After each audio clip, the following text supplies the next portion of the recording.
I have a hot take. I think the majority of people who play Marathon enjoy playing it solo. The majority of my time spent in Marathon since the beta, since the server slam, has been in solos. And I enjoy trios, I like playing trios, but it is a different game and it's not the game that I fell in love with or that has me so addicted. Why is that? Well, there's the sort of obvious answer that 3-stacking is hard. You know, there's entire servers, like Discord servers and subreddits and whatever, concocted to make it easier for all of the dads out there to find some new friends in their child-ridden lives so they can play this game and others with, you know, friends, with other dads. Or maybe if they're chasers with some trans women like me. I'm mostly joking. I'm mostly joking. For me, though, that's not really the case. I have friends, I have partners who all love playing the game. Maybe not as much as me, or maybe not as often as me, and not as like a YouTube thing like me. But I have people to play with, so why do I still play solo? Why do I choose to play solo? Well, the first is that I find trios a little annoying. Trios are focused on PvP mostly. It's like the #1 complaint you see online, that this game is too PvP heavy, that too many lobbies are dominated by the gold team that has to kill everybody so they can loot, you know, successfully. But even more important than that, to me at least, is that trios is not chill. Sometimes I do not want to have to talk to people while I play a video game. Sometimes I do not want to have to rely on people or work as a team. Sometimes I just want to play alone and be, you know, have some solitary time, some time to myself where I can play and experience, you know, competition or a new world or a challenge, get my heart racing without having to, you know, perform or be something for somebody else. I can just exist. And that's why I play a lot of games solo. It's why I play games like Journey. It's why I play games like Dark Souls. And it's why I play Marathon. And that might be kind of weird, I guess, to a lot of people, because this is a game where solos is very overlooked. Trios is the dominant form that this game is meant to be played, and solos was admitted by Bungie to be a tacked-on afterthought, and it has been treated like that ever since. And for that reason, I think solos, while it is the main way I enjoy this game, it's in a very weird spot. There's a lot of, again, very obvious complaints that if you look online, you'll see a lot, even if you watch streams or even maybe some of my YouTube videos. Those being like assassin invisibility being overpowered, even though they kind of nerfed it a little bit. That there's no cryo for solos. That skill-based matchmaking puts level 20s with level 150s. And all of those sort of, you know, Reddit tier complaints. I don't disagree with these complaints. I think the fact that those complaints exist and are so numerous does point to an issue with you know, player-based expectations, the game's entire sort of existence, and just the friction that's created when people interact with the medium. But those aren't the reasons why I think solos are struggling. I think solos is actually very good. I think it's in fact the best game that I have played since Elden Ring. Now, for those of you who have lived under a rock for the last gaming century, Elden Ring is a game that reached critical and mainstream success after many, many years iterating on this formula of prepare to die. It is the Dark Souls, the Soulsborne community is the epitome of the get good or quit mentality that I believe Marathon has adopted. It's why I compare the two a lot. I think that the gaming landscape is very similar to what it was then. I think that the people who are coming to this game are coming to it the same way that people coming to Demon's Souls came to it. I think there's a lot of overlap here. Like I said, I don't want to discredit or even, you know, say that they're wrong, all of these sort of what I call Reddit tier opinions, the things that if you go on the Marathon subreddit, you will see people talking about and arguing about nonstop. I don't want to discredit that and act like the culture isn't important. I think gaming culture is important. It is very impactful on culture at large, let alone what kind of games end up succeeding and not succeeding. But I want to talk about my personal experiences with solo and what I think the actual biggest issue is with solos in Marathon, which is that Bungie completely misunderstands what they have. And I think solos shows that, because in solos you still get this stealthy survival horror experience that I think is actually key and central to Marathon's success. It's why I love the game. If you watch my YouTube channel now, you'll see that I like to kill. I heavily PvP focused. That only came about after playing the Server Slam, all of Season 1, and then the first, month or so of Season 2. But it was only after that time had passed that I moved from playing this more stealth-focused sort of style, this survival-focused style, to playing the way I play now. And I think Bungie as a company misunderstands that. Mostly because they're focusing on trios, and that is kind of my big worry about the game, is that it's going to continue to focus on trios, with solos kind of getting the short end of the stick.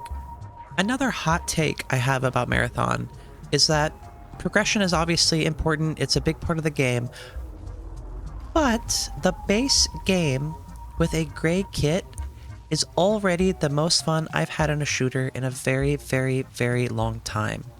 What that tells me as a game designer, as a player of this game, is that progression is there for what, Bungie or other MMO style games would call the end game.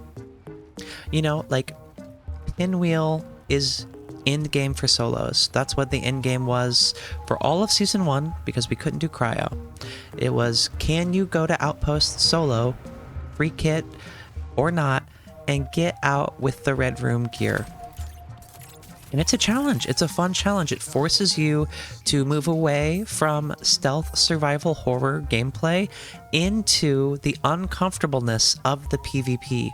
And that's the best way I can describe the PvP in this game. It's part of the reason why I love it so much. The PvP in this game is uncomfortable. You are usually at odds with the environment, at odds with the person you're fighting with, whether that's a gear disparity, a knowledge disparity, positioning disparity. It's just uncomfortable. Pinwheel kind of encourages and ushers that. It's this funnel. You go from being in these wide open spaces on, perimeter, then on Dire Marsh, to being in this more confined map that is telling you to get even more confined, to limit your movement even more in order to get out with the good loot. Season 2 introduced Upper Complex. That's the footage you see now, is me doing Upper Complex solos for the first time, mind you. This is, recorded in middle of August, so this is the first time I'm able to do solos. It's not the first time I attempted it either. When Season 2 first dropped, when Upper Complex was first out there, I tried really hard to do it solo. I tried really hard to learn the whole, this whole thing, finding the buttons, navigating this whole maze-like structure solo. And I did that for a while until I realized it was meant for trios, that there was a warden at the end of this that I didn't think I could beat, and that they were, nerfing the loot. Those things really sort of put a damper on this whole experience for me. And honestly, the only reason I came back to try it here in the middle of August is that I was trying to make this video right now that I'm recording, trying to talk about solos and what it is I didn't like, and this was one of the things I didn't like, that this new in-game activity was locked to trios because it was too difficult.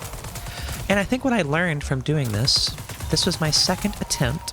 First attempt I died, second attempt I was a little more careful and made it out. Is that Upper Complex is, I think, the hardest this game can get as a solo. What do I mean by that? To compare and to contrast, I think Vault Breaker is impossible for solos because of the time constraints, because of the lack of progression, and the sort of assassin necessity in order to run 3 vaults, 4 vaults in a row. In normal cryo, for instance, you do not need to do Vault 1 or 2 every time you load in order to do Vaults 3, 4, 5, 6, and then do the compiler. The fact that Vault Breaker had this way of doing it where you couldn't actually progress much, like granted you could build out your kit and blah blah blah blah blah, but you always had to do these vaults in this order with the time constraints themselves. You can see in the data that they just recently released that less than 100 solo people beat the compiler, and those people were probably grinding Vault Breaker pretty hard, pretty consistently, or are just those players who are really good at the game. Very small percentage of players.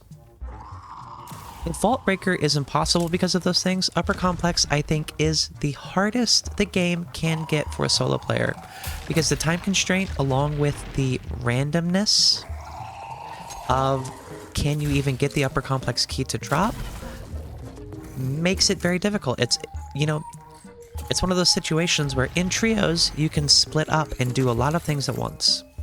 In solos, you have to be the one to do all of it. That being said, it's still possible, and I consider it the new end game for solos because it requires a lot of buy-in.